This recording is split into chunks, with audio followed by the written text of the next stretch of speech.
Madratseid jaotatakse staatilisteks ja dünaamilisteks.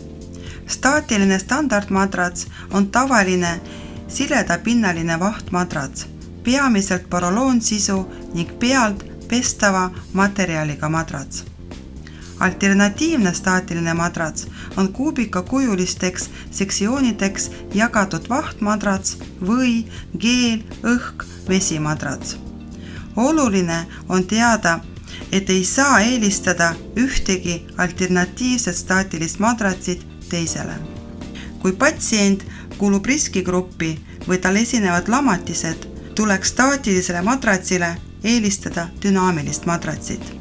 Dünaamilised ehk kõrgtehnoloogilised madratsid sisaldavad rohkem või mitmes kihis õhukambreid, mis täituvad ja tühinevad õhuga, muutes seejuures patsiendi erinevatele kehapiirkondadele avalduva surve kestust.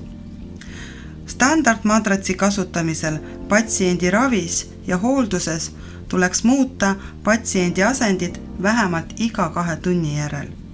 Alternatiivsete madratsite kasutamisel vähemalt 4 tunni järel.